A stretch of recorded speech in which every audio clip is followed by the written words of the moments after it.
જલારામ દિશા પારકર યુવક મંડળ દ્વારા આયોજિત PPL 7 નું દિશામાં સ્પોર્ટ્સ ક્લબ ખાતે ખૂબ જ સરસ આયોજન કર્યું છે। ત્યાં દરેક શ્રોતાઓ વક્તાઓ બધાને ભાવભર્યું આમંત્રણ છે। અહીંયા પધારેલા દરેક મેમ્બરોને ખૂબ ખૂબ આભાર કે તમે લોકો અહીંયા તમારો સમય નીકાળીને આવ્યા છો અને રમવાવાળા દરેક ખેલાડીઓને ખૂબ ખૂબ અભિનંદન।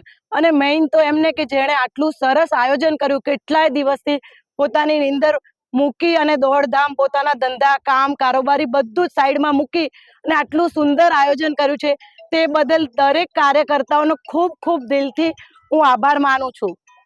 જય જલારામ। મારું નામ ઠક્કર સાક્ષી છે। જય જલારામ। આજ મેચમાં ખૂબ મજા આવે છે। મેચની ગોઠવણી એટલી સરસ રીતે કરી છે કે ભાઈ ભાઈ સામે લડે છે, એમાંય મજા આવે છે, વાતો કરવાની મજા આવે છે, સામાજિક બધા મળીએ છીએ હળીએ છીએ, એટલી સરસ રીતે આયોજન કરે છે ને। અને કે એટલો સરસ આપણે રોજ ઘરના કામમાંથી આજ બહાર નીકળીએ, ફ્રેશ થઈએ અને જે બધું ગોઠવણી વ્યવસ્થા કરી છે પારકર સમાજ દ્વારા ખૂબ ખૂબ સરસ છે, એકદમ ખૂબ મસ્ત છે। આભાર। રમશે પારકર જીતશે પારકર, રમશે પારકર જીતશે પારકર, રમશે પારકર જીતશે પારકર। App app હુર્રે। 5